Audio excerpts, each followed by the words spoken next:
स्वागत है आपका आज के एपिसोड में। चलिए शुरुआत करते हैं पिछले अभ्यास प्रश्न से। कांद जनजाति के संबंध में निम्नलिखित कथनों पर विचार करें। 1. कांद जनजाति द्रविड़ भाषाएं बोलती हैं, मुख्यतः कुई और कुवी। 2. कुटिया कांद और डुंगरिया कांद कांद जनजाति के उपसमूह को विशेष रूप से कमजोर जनजाति समूहों के रूप में वर्गीकृत किया गया है। उपर्युक्त में से कौन सा कथन सही है? ए केवल 1, बी केवल 2, सी 1 और 2 दोनों, डी न तो 1 और न ही 2। इस प्रश्न का सही उत्तर है विकल्प सी 1 और 2 दोनों। चलिए देखते हैं इसके विश्लेषण को। ये कुई या कुवी द्रविड़ भाषाएं बोलते हैं और स्वयं को द्रविड़ मूल की कुई तथा कुवी भाषाओं में कुई लोको, कुई एंजू या कुइंगा कहते हैं। कांद समुदायों में कुटिया कांद और डोंगारिया कांद को विशेष रूप से कमजोर जनजातीय समूह के रूप में मान्यता प्राप्त है, अतः विकल्प सी सही है। तो चलिए शुरुआत करते हैं आज के एपिसोड की पहले प्रश्न से। मई 2025 तक निम्नलिखित में से कौन सा जिला उत्तर प्रदेश के आकांक्षी जिलों में शामिल नहीं है? ए गाजियाबाद, बी चित्रकूट, सी फतेहपुर, डी सिद्धार्थनगर। इस प्रश्न का सही उत्तर है विकल्प ए गाजियाबाद। चलिए देखते हैं इसके विश्लेषण को। उत्तर प्रदेश के आकांक्षी जिलों में चित्रकूट, फतेहपुर, बहराइच, श्रावस्ती, बलरामपुर, सिद्धार्थनगर और चंदौली शामिल है।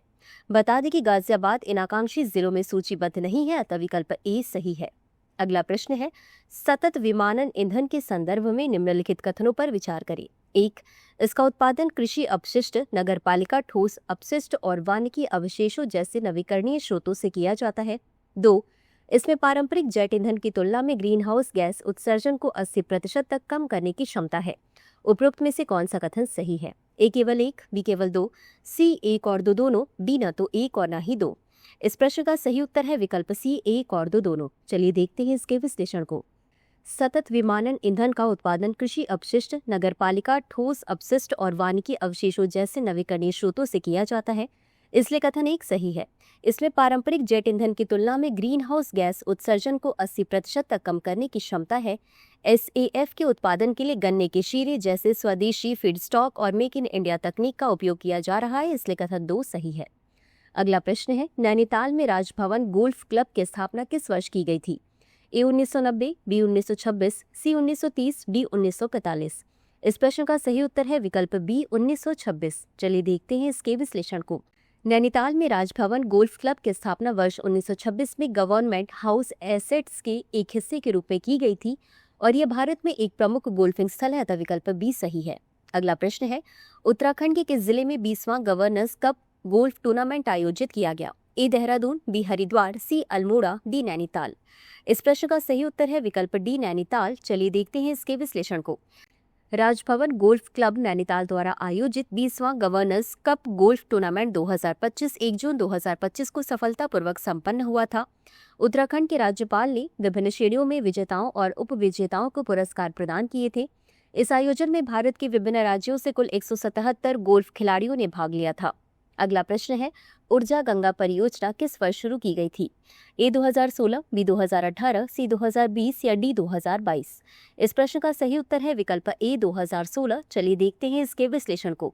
ऊर्जा गंगा परियोजना 5 राज्यों अर्थात उत्तर प्रदेश, बिहार, झारखंड, ओडिशा और पश्चिम बंगाल की ऊर्जा आवश्यकताओं को पूरा करने के लिए वर्ष 2016 में शुरू की गई थी।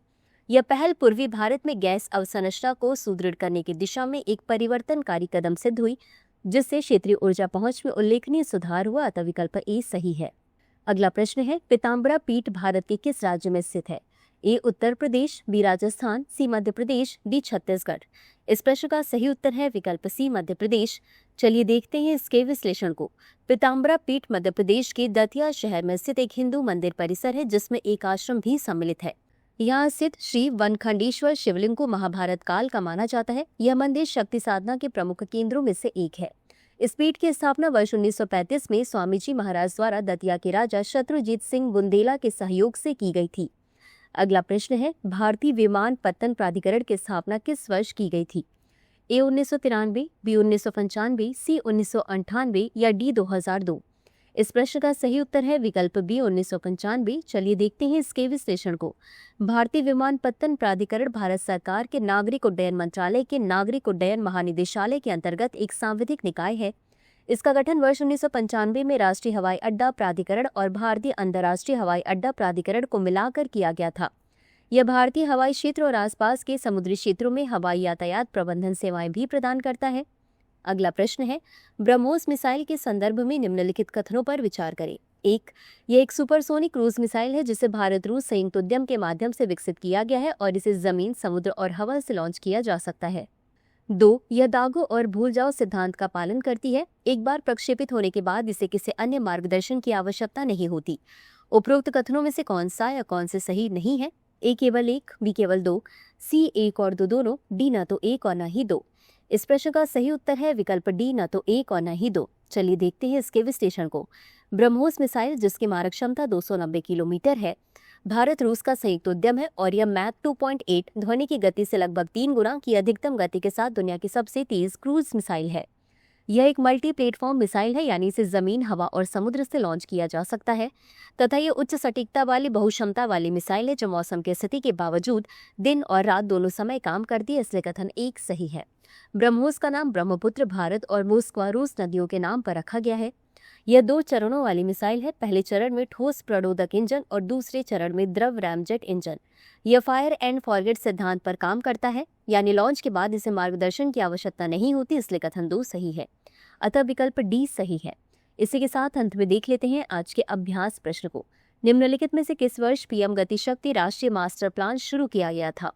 A 2017, B 2019, C 2020, D 2021। इस प्रश्न का उत्तर कमेंट बॉक्स में जरूर दें। आज के लिए बस इतना ही। धन्यवाद। डियर व्यूअर्स, अपने एग्जाम की तैयारी को और बेहतर करने के लिए हमारे चैनल को लाइक, शेयर और सब्सक्राइब करना न भूलें।